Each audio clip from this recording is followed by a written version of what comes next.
So all students, let's begin with the solution of the question that we were discussing. So we were discussing the question which is given on page number 47, which is a unsolved question related to reconciliation chapter.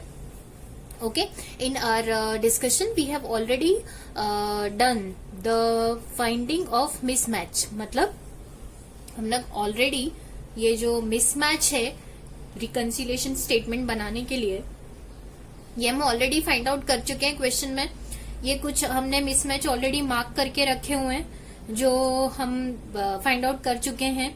ये वो मिसमैचेस है जिसकी वजह से दो parties के books of accounts tally नहीं हो रहे या फिर मैं कहूं कि उनका जो क्लोजिंग बैलेंस है वो मैच नहीं हो रहा है और इसलिए अब हमें रिकंसिलिएशन स्टेटमेंट बनाना होगा. ओके, सो क्वेश्चन में एक्चुअली क्या था कि हम एमजी इलेक्ट्रॉनिक्स के अकाउंटेंट है और जय बालाजी सामने वाली पार्टी है और एमजी इलेक्ट्रॉनिक्स की ये वाली बुक्स है, मतलब ये वो बुक्स है जो अपन ने बनाई है और ये बुक्स है जय बालाजी की.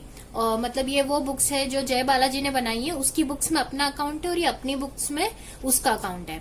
तो उसकी बुक्स में जो अपना अकाउंट बना हुआ है उसके हिसाब से अपने अकाउंट का बैलेंस उसकी बुक्स में आ रहा है डेबिट बैलेंस, मतलब रिसीवेबल आ रहा है. इसका मतलब जय बालाजी क्या बोल रहा है कि हम उसके कौन हो गए, डेटर हो गए, क्योंकि उसने अपने को माल बेचा है.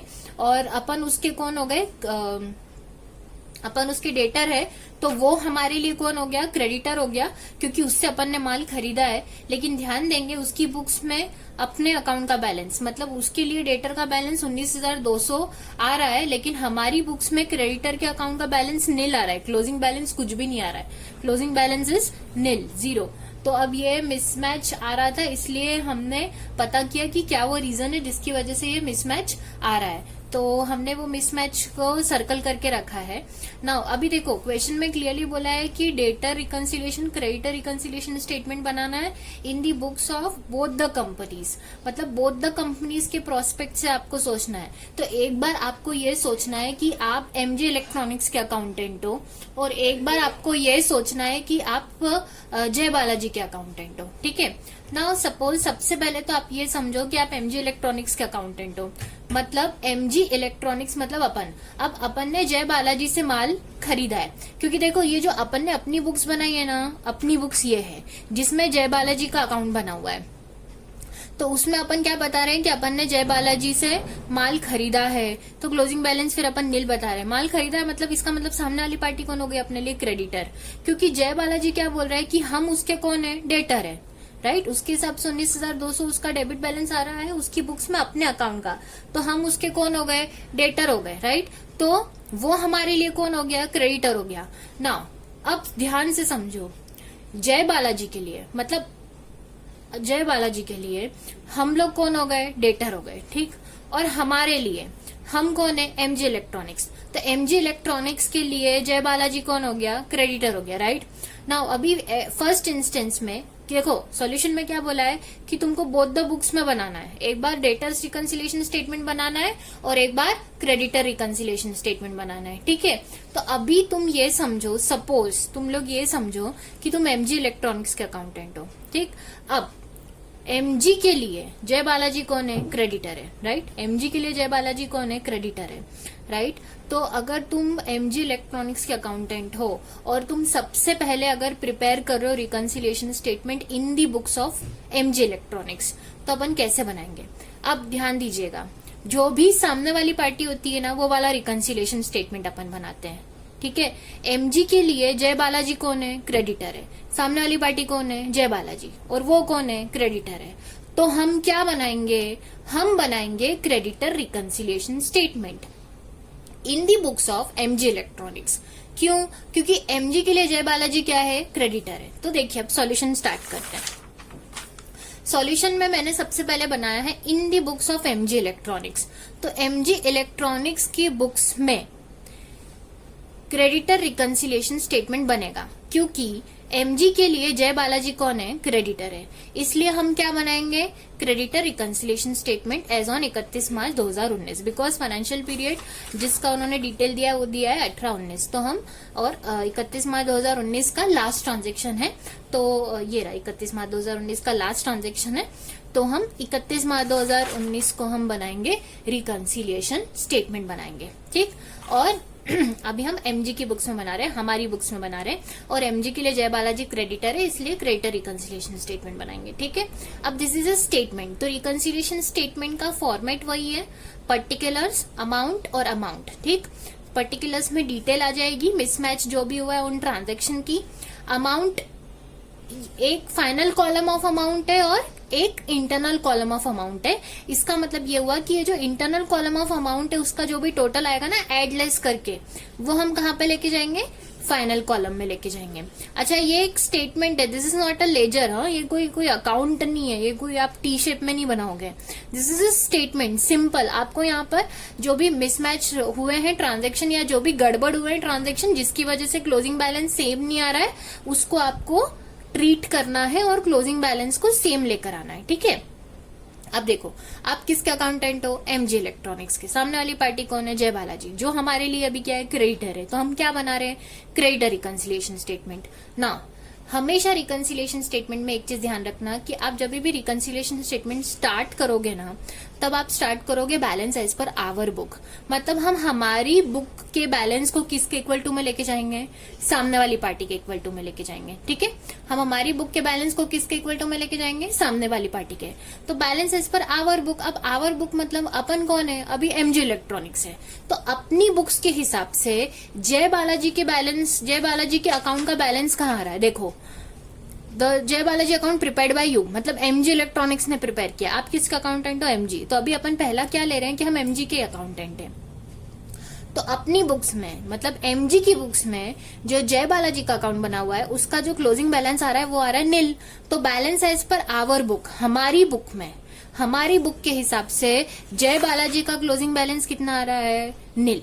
तो balance as per our book क्या ले लिया? नील ले लिया। ठीक है, गॉट इट। ठीक, अब दूसरी इंपॉर्टेंट चीज, इस रिकंसिलिएशन स्टेटमेंट में पहले भी क्वेश्चन में शायद डिस्कस किया है कि आपको ना आंसर पता होता है। आंसर पता होता है मतलब सामने वाली पार्टी की बुक्स में अपने लेजर का क्लोजिंग बैलेंस क्या आ रहा है वो अपने को लाना है, क्योंकि अपने को तो रिकंसाइल करना है ना, दोनों का सेम आना चाहिए। बट ये मिसमैचेस है, इसकी वजह से वो सेम नहीं आ रहा है। अब ध्यान दो, सामने वाली पार्टी कौन? मतलब जय बालाजी। तो कंफर्मेशन ऑफ अकाउंट फ्रॉम जय बालाजी। तो जय बालाजी की बुक्स में टू एमजी इलेक्ट्रॉनिक्स अपने अकाउंट का क्लोजिंग बैलेंस कितना आ रहा है? 19,200 आ रहा है, बराबर। ठीक है, तो अपने अकाउंट का बैलेंस कितना आ रहा है? 19,200। तो हमें क्लोजिंग बैलेंस कितना लाना है? एक्चुअली 19,200 लाना है। तो आंसर तो हमें पता है। ठीक, दूसरी इंपॉर्टेंट चीज, सबसे इंपॉर्टेंट चीज ये है कि जिस भी बैलेंस से आप क्वेश्चन को स्टार्ट कर रहे हो, आपको ये पता होना चाहिए कि वो आपके लिए रिसीवेबल है या पेएबल है। ठीक है, अब ध्यान दो, ये जो तुम्हारा नील आ रहा है बैलेंस, ये किसके अकाउंट का आ रहा है? तुम किसके अकाउंटेंट हो? एमजी। और एमजी के लिए जय बालाजी कौन है? क्रेडिटर है। तो एमजी की बुक्स में जय बालाजी के अकाउंट का बैलेंस नील आ रहा है, इसका मतलब क्रेडिटर के अकाउंट का बैलेंस नील आ रहा है। अच्छा, क्रेडिटर कौन होता है? जिसको हमें पे करना बाकी है, राइट? मतलब पेएबल। क्रेडिटर मतलब कौन? जो हमारे लिए क्या है? पेएबल है, राइट? तो ध्यान दो, तो ये जो नील आ रहा है ना तुम्हारा, ये नील क्यों आ रहा है? ये नील इसलिए आ रहा है क्योंकि तुम ये बोल रहे हो कि जय बालाजी को तुमको कुछ भी पे करना बाकी नहीं है। क्रेडिटर के अकाउंट का बैलेंस नील आ रहा है, मतलब तुम्हारा पेएबल क्या आ रहा है? नील आ रहा है। इसका मतलब ये तुम्हें पता चल गया कि ये जो नील आ रहा है ना तुम्हारा, ये तुम्हारे लिए क्या है? पेएबल है। बहुत इंपॉर्टेंट चीज है ये, क्योंकि इसी के आधार पे रहेगा कि जो तुम्हारे मिसमैच है वो रिकंसिलिएशन में ऐड होंगे या लेस होंगे। Got it? ठीक है क्या? डन? ओके, तो अब ये तुम्हारा क्या आ रहा है? पेएबल आ रहा है। ठीक है, एक बात समझ में आ गई। ओके, अब हम स्टार्ट करते हैं क्वेश्चन, मिसमैच का ट्रीटमेंट देना हम लोग अब स्टार्ट करते हैं। ठीक है,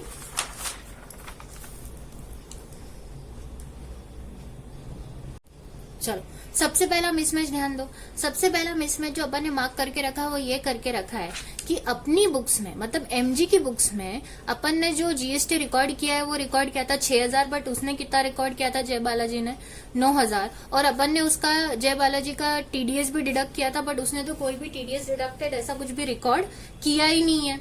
इस वजह से ध्यान दो अपना जो परचेज का अमाउंट आ रहा था वो कितने का आ रहा था 55,000 का आ रहा था, और उसके परचेज का अमाउंट कितने का आ रहा था 59,000 का आ रहा था।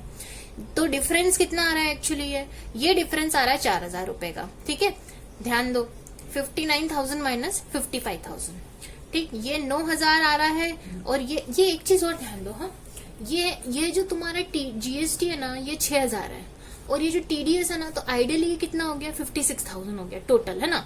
और ये 1,000 तुमने इसको पे करते टाइम, इसका मतलब जय बालाजी को पे करते टाइम तुम क्या बोल रहे हो कि तुम 1,000 रुपए उसका डिडक्ट कर लोगे। क्या डिडक्ट कर लोगे? टीडीएस। तो ये जो 1,000 है ना ये एक्चुअली नेगेटिव फिगर है।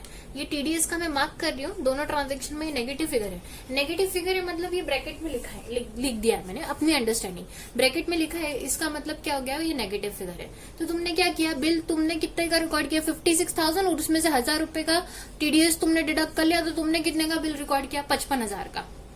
लेकिन उसने क्या किया है, उसने वही 50,000 का सेल्स बता दिया और 9,000 का जीएसटी लगा दिया। तो उसका जीएसटी भी तुम्हारे से मैच नहीं हो रहा है। पहली बात तो तुमने जीएसटी 6,000 लगाया, उसने 9,000 लगा दिया, तो उसने तो बिल 59,000 का लगा दिया। अब दूसरी इंपॉर्टेंट चीज, तुमने उसका टीडीएस डिडक्ट कर लिया, लेकिन उसने तो बताया ही नहीं है कि तुम उसका टीडीएस डिडक्ट करने वाले हो, उसको पता ही नहीं है कि तुम उसका टीडीएस डिडक्ट करने वाले हो।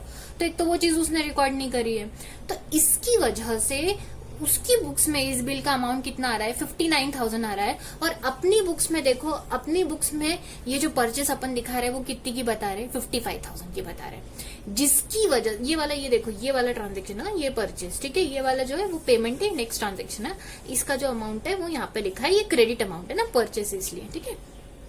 तो 55,000 रुपीज, जिसकी वजह से डिफरेंस कितने का आ रहा है, जिसकी वजह से डिफरेंस आ रहा है 4,000 रुपए का, 59,000 माइनस 55,000 का। ठीक है, अब ये जो मिसमैच आ रहा है इसको हम रिकंसिलिएशन में कैसे ट्रीट करेंगे, ध्यान देंगे आप। ठीक, हम किसके अकाउंटेंट है, एमजी के। सामने वाली पार्टी कौन है, जय बालाजी। सामने वाली पार्टी हमारे लिए कौन है, क्रेडिटर है। एक चीज हमेशा ध्यान रखिएगा, आप लोगों ने जब रिकंसिलिएशन स्टेटमेंट बनाना चालू किया है तो आपने स्टार्ट किया balance as per our book, payable आ रहा है नील। ठीक, अब रिकंसिलिएशन स्टेटमेंट का मतलब क्या है कि आप आपके बैलेंस को किसके इक्वल टू में लेके जा रहे हैं, सामने वाली पार्टी के इक्वल टू में लेके जा रहे हैं। ठीक, उसको रिकंसाइल करके बताएंगे कि भाई ये वो रीजन है जिसकी वजह से ये बैलेंस यहाँ पर पहुंचेगा। ठीक, तो आपको सामने वाली पार्टी के इक्वल टू में अपने बैलेंस को लेके जाना है। एक चीज तो ये, उसका बैलेंस कितना आ रहा है वो अपने को मालूम है, तो आंसर अपने को मालूम है। अच्छा, जब आपको मालूम है कि आपको आपके बैलेंस को सामने वाली पार्टी के इक्वल टू में लेके जाना है, तो जितने भी ट्रांजैक्शन है जिस वजह से आपका मिसमैच आ रहा है, तो आप उसको ट्रीटमेंट यहाँ पर कैसे शो करोगे कि आपका बैलेंस सामने वाली पार्टी के इक्वल टू में आ जाए। आप वैसे ही उसे परसीव करो, या वैसे ही उसके बारे में समझो, या वैसे ही उसके बारे में सोचो जैसा सामने वाले ने सोचा है, जैसा सामने वाले का परसेप्शन है उस हिसाब से तुम भी सोचो। ठीक, अब देखो पहला मिसमैच उसने क्या बताया, पहले मिसमैच में उसने बोला कि उसकी सेल कितने की है 59,000 की, लेकिन तुम्हारी सेल तुमने तुम्हारी जो परचेज बताई है वो कितने, उसकी सेल मतलब अपनी परचेज हो गई ना। हाँ, तो उसने सेल्स बताई है 59,000 की, लेकिन अपन ने परचेज कितने की बताई है 55,000 की, मतलब अपन ने परचेज कम बताई है। बराबर, अपन ने परचेज क्या करी है, कम बता दी है, कम शो कर रखी है, जिसकी वजह से ये जो क्लोजिंग बैलेंस है वो टैली नहीं हो रहा है। तो अब ये जो 4,000 का डिफरेंस आ रहा है इसका हम ट्रीटमेंट कैसे करेंगे, जैसे मैंने कहा कि हमें कैसे सोचना है, जैसे सामने वाली पार्टी ने परसीव किया वैसे। अब उसके हिसाब से सेल्स टोटल कितने की हो गई 59,000 की। इसका मतलब जय बालाजी के हिसाब से उसको एमजी इलेक्ट्रॉनिक्स से मतलब अपने से कितने पैसे लेना बाकी है 59,000। ठीक, मतलब उसके हिसाब से हमें उसको कितने पैसे पे करना बाकी है 59,000। ठीक, लेकिन हमने कितने की बताया कि हमने कितने का माल खरीदा आपसे 55,000 का, मतलब हमारे हिसाब से कितना पेबल बताया हमने उसको 55,000। उसका रिसीवेबल मतलब अपना पेबल, क्योंकि जय बालाजी हमारे लिए कौन है, क्रेडिटर है, हमने उससे माल खरीदा है, उसने अपने को माल बेचा है, दिस इज अपने लिए वो चीज क्या है, परचेज है, लेकिन उसके लिए वो चीज क्या है, सेल्स है। तो उसके हिसाब से तो उसने सेल्स 59 की बताई, लेकिन अपन ने 55,000 की बताई। अब डिफरेंस आ रहा है 4,000 का। क्योंकि हमें रिकनसाइल करना है, हमें अपने बैलेंस को उसके इक्वल टू में लेके जाना है, तो अब हम क्या करेंगे, इस 4,000 का ट्रीटमेंट हम कैसे करेंगे, हम जैसा सामने वाली पार्टी ने परसीव किया वैसे ही, ठीक, जैसा उसने समझा है, जैसा उसने ट्रांजैक्शन रिकॉर्ड किया है, हम उसी हिसाब से अगर हम ट्रीट करेंगे तो हमारे बैलेंस को उसके इक्वल टू में लेकर आ पाएंगे। ठीक है, अच्छा, तो 4,000 रुपए की हम अब उस हिसाब से देखा जाए तो हम 4,000 रुपए की परचेस कम बता रहे हैं और उसने 4,000 रुपए से जो सेल्स बताई है वो ज्यादा बता रहे हैं। तो अगर उसके हिसाब से सोचे तो अपना पेबल कितना है, 59,000, लेकिन अपने हिसाब से अपना पेबल कितना है, 55,000 है। मतलब हम पेबल को क्या कर रहे हैं, कम बता रहे हैं। कितने से कम बता रहे हैं, 4,000 से। तो रिकनसाइल अगर करना है तो हम उसके हिसाब से सोचेंगे, मतलब हम हमारे पेबल को कम नहीं बताएं, हम हमारा पेबल क्या कर दे, बढ़ा दे। हम हमारे पेबल को क्या कर देंगे, बढ़ा देंगे, तो उसके अकॉर्डिंगली हमारा आ जाएगा फिर अमाउंट। अभी देखो अपन ने पेबल कितना बता रखा है, 55, मतलब अपन ने परचेस 55 बता रखी है, लेकिन उसने सेल 59 बता रखी है।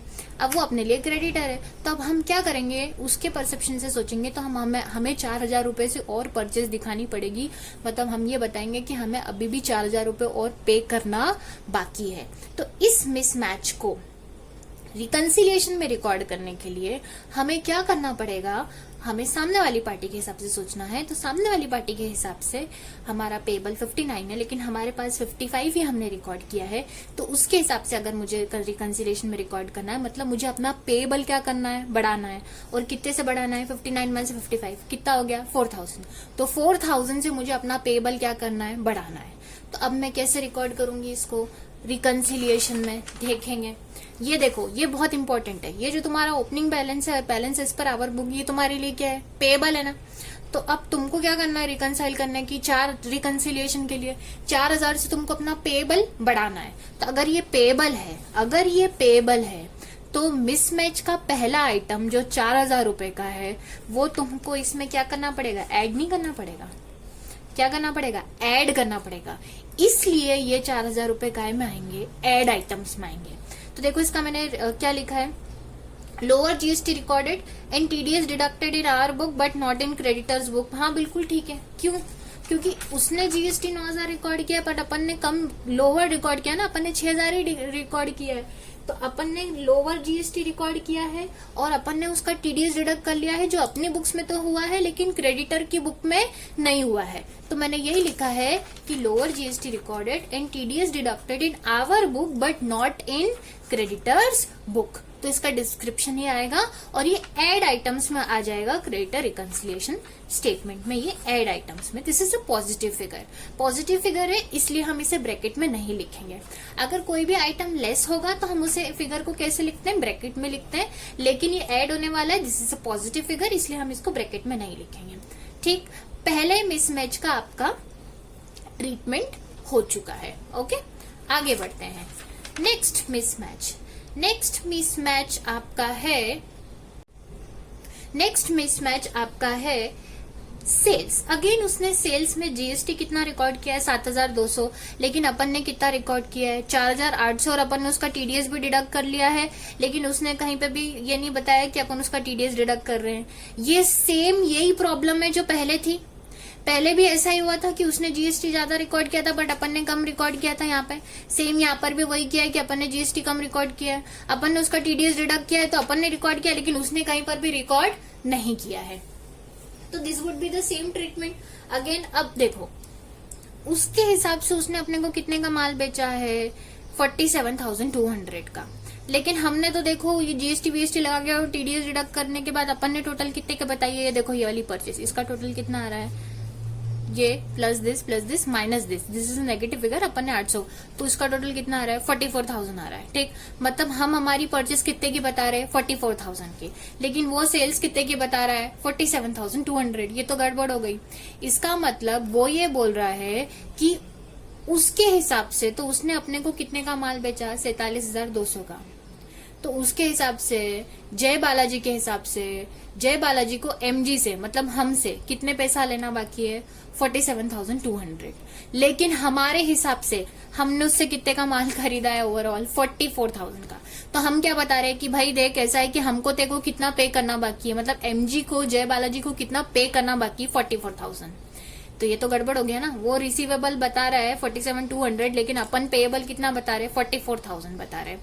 अब सिंपल सी बात है, क्या बात है कि हम हमारा पेएबल को कम बता रहे हैं। कितना कम बता रहे हैं 47,200 माइनस 44,000। तो हम कितना कम बता रहे हैं 3,200 से कम बता रहे हैं। ठीक, अब अगेन वही वाली बात है कि तुम रिकंसिलिएशन स्टेटमेंट बना रहे हो, तुम balance as per our book मतलब अपने बैलेंस को किसके इक्वल टू में लेके जा रहे हो, सामने वाली पार्टी के इक्वल टू में लेके जा रहे हो। तो तुमको किसके परसेप्शन से सोचना है रिकंसाइल करने के लिए, सामने वाली पार्टी के हिसाब से सोचना है। और सामने वाली पार्टी के हिसाब से तो तुमने उससे माल जो खरीदा है वो 47,200 का खरीदा है। ठीक, इसका मतलब उसके हिसाब से उसको तुमसे पैसे लेना और बाकी है। कितना बाकी है 3,200, क्योंकि तुमने कितना रिकॉर्ड किया है मतलब तुम अपना पेएबल कितना बता रहे हो 44,000, लेकिन उसके हिसाब से तुम्हारा पेएबल कितना है 47,200। रिकंसाइल करने के लिए तुम्हें क्या है परसीव करना है सामने वाली के, क्योंकि तुम अपना बैलेंस किसके इक्वल टू में लेके जाने वाले हो, सामने वाली पार्टी के मतलब जय बालाजी के इक्वल टू में लेके जाने वाले हो। अगेन तुम उसके परसेप्शन से अगर सोचोगे तो तुम्हारा पेएबल और बढ़ना चाहिए, क्योंकि तुमने अपना पेएबल क्रेडिटर के अकाउंट में जो तुमने रिकॉर्ड किया है वो 44,000 ही रिकॉर्ड किया है, मतलब तुमने कम रिकॉर्ड किया है। मतलब ये तुमको क्या करना पड़ेगा, बढ़ाना पड़ेगा। तो अब रिकंसिलिएशन के में हम क्या करेंगे, हम हमारे पेएबल को क्या करेंगे, बढ़ा देंगे। अब देखो ओपनिंग बैलेंस हमारा पेएबल है क्या, हाँ पेएबल है, तो पेएबल को हम क्या कर देंगे, इससे बढ़ा देंगे। तो देखो ऐड आइटम्स में नेक्स्ट आइटम लिखा हुआ है, वापस से ये सेम वैसा ही मिसमैच है, ट्रीटमेंट एग्जैक्टली सेम हुआ है, बस अमाउंट अलग है। लोअर जीएसटी रिकॉर्ड किया है अपन ने और टीडीएस अपन ने उसका डिडक्ट कर लिया है, जो अपन ने तो अपनी बुक्स में किया है, recorded in our book but not in creditors book. Add ऐड आइटम्स में मतलब मैं अपना पेएबल बढ़ा दूंगी उससे कितना 3,200 से। ठीक, तो रिकंसिलिएशन स्टेटमेंट का एक ही फंडा है कि जो सामने वाली पार्टी के परसेप्शन के हिसाब से ट्रीटमेंट होना चाहिए ट्रांजेक्शन का, वही करना है। ठीक, गॉट इट। तभी हम अपने बैलेंस को किसके इक्वल टू में लेके जा पाएंगे, सामने वाली पार्टी के इक्वल टू में लेकर जा पाएंगे। ठीक, आगे बात करते हैं। नेक्स्ट मिसमैच क्या है जरा देखो, ये वाला हो गया है ना। एक नेक्स्ट मिसमैच ये है, वो क्या बता रहा है, उससे पहले एक है 1 मार्च को, ये 31 मार्च की एंट्री है। 1 मार्च को एक डिस्काउंट रिसीव्ड अपन ने रिकॉर्ड किया पर उसने रिकॉर्ड नहीं किया। अब अपने हिसाब से हम क्या बोल रहे हैं कि जय बालाजी ने अपने को 200 रुपए का डिस्काउंट दिया है, रिसीव्ड लिखा है ना अपन ने अपनी बुक्स में, ये एमजी की बुक्स है जिसमें जय बालाजी, मतलब अपन ने क्या बोला कि सामने वाली पार्टी ने मतलब क्रेडिटर ने हमको 200 रुपए का डिस्काउंट दिया है, लेकिन क्रेडिटर ने तो अपनी बुक्स में कहीं पे भी रिकॉर्ड ही नहीं किया है कि उसने अपने को डिस्काउंट अलाउ किया है। इसका मतलब उसके हिसाब से, जय बालाजी के हिसाब से उसने अपने को कोई भी डिस्काउंट दिया नहीं है, मतलब ये 200 रुपए का हमें कोई डिस्काउंट मिला नहीं है। और अगर हमें ये डिस्काउंट नहीं मिला है तो अब भी ये 200 रुपए हमें उसको पे करना बाकी है। Got it. आइडली क्या हो रहा है, यहाँ पर हमारी बुक्स में कितना आ रहा है 44,000, लेकिन उसकी बुक्स में कितना आ रहा है 43,800। हमने उससे जबरदस्ती 200 रुपए डिस्काउंट ले लिया, ऐसे थोड़ी होता है। मतलब हो सकता है कि उसने डिस्काउंट दिया होगा, या फिर ये लेटर ऑन उसने दिया होगा, उसने हमें कैश डिस्काउंट दिया होगा, या उसके अकाउंटेंट को नहीं पता होगा, या ये बिल पर रिकॉर्ड नहीं हुआ होगा। लेकिन फिलहाल ये हम रिकंसिलिएशन स्टेटमेंट जब बना के बता देंगे ना उसके अकाउंटेंट को, ये अब हम क्या करेंगे, ये रिकंसिलिएशन स्टेटमेंट बन जाएगा ना पूरा, तो ये हम जय बालाजी के अकाउंटेंट को भेज देंगे और फिर वो चेक करेगा, अरे ये ट्रांजेक्शन है जिसकी वजह से जो है वो मिसमैच आ रहा है, तो वो क्रॉस चेक करेगा। अगर उनकी बुक्स में मिस्टेक है तो वो लोग करेक्ट करेंगे, अगर हमारी बुक्स में मिस्टेक है तो हम लोग करेक्ट करेंगे। और फिर फाइनली जो आपका जो भी क्रॉस चेक करके जो मिस्टेक्स आ रही है, जो ट्रांजैक्शन मिसिंग है या रॉन्ग रिकॉर्डेड है दोनों की बुक्स में, वो आप करेक्ट कर सकते हैं और आपका क्लोजिंग बैलेंस सेम आ सकता है। लेकिन फिलहाल जब आप रिकंसिलिएशन स्टेटमेंट बना रहे हैं तो आपको सामने वाली पार्टी के अकॉर्डिंगली सोचना है और उसके अकॉर्डिंगली डिस्काउंट रिसीव्ड हमने रिकॉर्ड किया पर उसने कोई भी डिस्काउंट अलाउ रिकॉर्ड नहीं किया है। इसका मतलब ये हुआ कि ये 200 रुपए का जो डिस्काउंट है वो उसने अपने को नहीं दिया है, और अगर नहीं दिया है तो ये 200 रुपए अब भी हमें उसे पे करना बाकी है। क्योंकि हमें डिस्काउंट रिसीव्ड हमने रिकॉर्ड किया है, डिस्काउंट अलाउड उसने तो रिकॉर्ड नहीं किया है ना। तो अगर ये 200 रुपए अब भी उसको पे करना बाकी है तो हम हमारा पेबल उससे क्या कर देंगे, बढ़ा देंगे। अब देखो ये ओपनिंग बैलेंस हमारा पेबल ही है ना, तो पेबल हमारा क्या हो जाएगा, उससे बढ़ जाएगा। और अगर ये बढ़ जाएगा तो देखो क्या रिकॉर्ड किया मैंने, discount received recorded in our book, discount received हमने हमारी बुक में रिकॉर्ड किया है, बट डिस्काउंट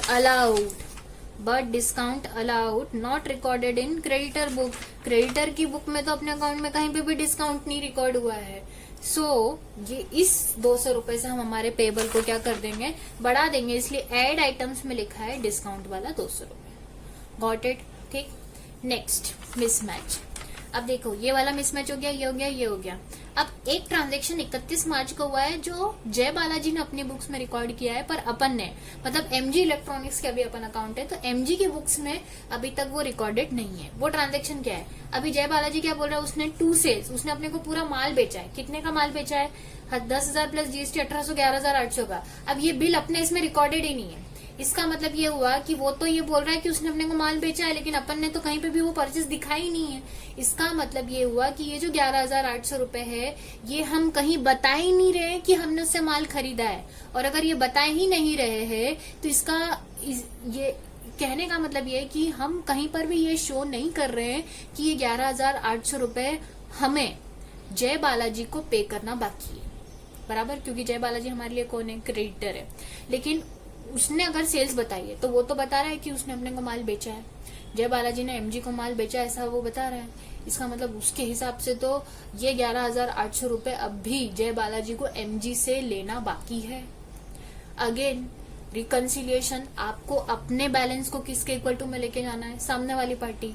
तो आप हर मिसमैच का किस परसेप्शन से सोचोगे, कैसे ट्रीट करोगे, जैसे सामने वाली पार्टी ने ट्रीट किया है आप वैसे ही ट्रीट करोगे।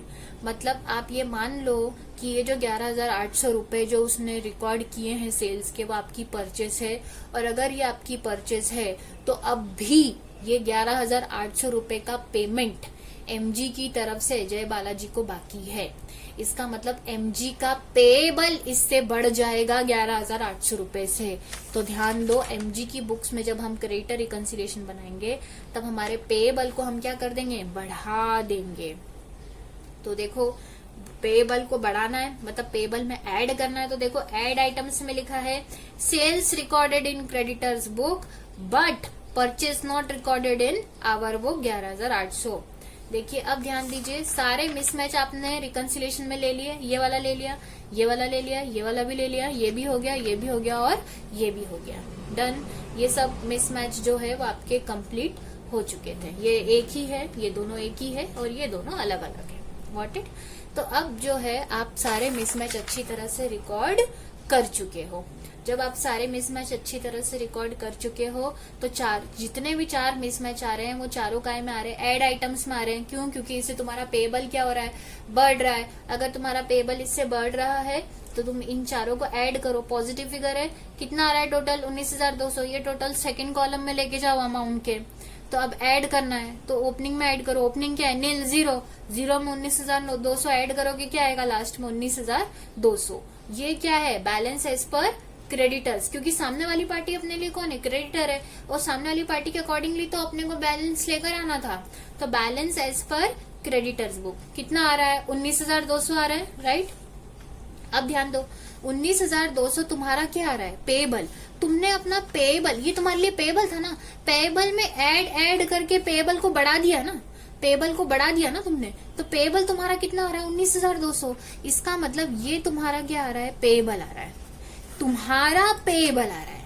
एमजी इलेक्ट्रॉनिक्स का पेबल आ रहा है। इसका मतलब जय बालाजी का ये क्या है, रिसीवेबल है, बराबर। क्या ये जय बालाजी के रिसीवेबल आ रहा है क्या, जरा देखो तो। तुम्हारा पेबल क्लोजिंग बैलेंस कितना आ रहा था, 0, जिसको तुमको किसके इक्वल टू में लेके जाना था, 19,200। 19,200 आ गया है, लेकिन वो तुम्हारा क्या है, पेबल। सामने वाली पार्टी के लिए वो क्या हो जाएगा, रिसीवेबल हो जाएगा ना। तुम्हारा पेबल मतलब सामने वाली पार्टी का क्या हो गया, रिसीवेबल। एमजी का पेबल मतलब जय बालाजी का क्या हो गया, रिसीवेबल। देखो कल अपन ने देखो मार्क किया था इसमें, कि ये जो क्लोजिंग बैलेंस जय बालाजी की बुक्स में, फ्रॉम जय बालाजी टू एमजे, मतलब जय बालाजी की बुक्स में एमजी इलेक्ट्रॉनिक्स के अकाउंट का जो क्लोजिंग बैलेंस आ रहा है ना, क्लोजिंग बैलेंस, वो क्या आ रहा है, डेबिट बैलेंस, मतलब डेटर, मतलब जय बालाजी के लिए वो चीज क्या आ रही थी, रिसीवेबल आ रही थी। देखो अपन ने लिखा था रिसीवेबल, उसका रिसीवेबल मतलब अपना क्या आ गया, पेएबल। क्योंकि क्रेडिटर का अपन ने जो पेएबल, अपन ने अपना पेएबल बढ़ाया ना, अपन ने अपना क्या बढ़ाया, पेएबल, तो अपना पेएबल कितना आ गया, 19,200 आ गया। तो अपना पेएबल मतलब उसका क्या हो गया, रिसीवेबल, तो आ गया ना उसका रिसीवेबल, और अपना पेएबल आ गया 19,200। देखो हमको वही तो करना था, रिकंसिलिएशन स्टेटमेंट बनाना था। अपने बैलेंस को हम किसके इक्वल टू में लेके चले गए, सामने वाली पार्टी के इक्वल टू में लेकर चले गए। अब ये जो बन गया है स्टेटमेंट, रिकंसिलिएशन स्टेटमेंट, हम क्या करेंगे, जय बालाजी के अकाउंटेंट को भेज देंगे, मेल पे भेज देंगे या किसी भी तरह से हम भेज देंगे उसको, और उसको बताएंगे कि भाई देखो ये वो रीजन है जिसकी वजह से मिसमैच आ रहा है, और अगर ये करेक्ट कर दिया जाए तो हमारा जो क्लोजिंग बैलेंस है वो क्या हो सकता है, मैच किया जा सकता है, उसमें कोई प्रॉब्लम नहीं आएगी। इस तरह से आपको रिकंसिलिएशन स्टेटमेंट बनाना है। मेजरली इसमें आपको क्या चीजें ध्यान रखनी है कि जिस भी आप बैलेंस से स्टार्ट कर रहे हैं वो आपको पता होना चाहिए कि वो पेएबल है या रिसीवेबल है। जो भी मिसमैच आप कर रहे हैं उससे आपका पेएबल बढ़ेगा या रिसीवेबल बढ़ेगा, उससे आपका पेएबल कम होगा या रिसीवेबल कम होगा, उसी के आधार पर कोई भी मिसमैच का ट्रीटमेंट या तो ऐड किया जाएगा या तो लेस किया जाएगा। ओके।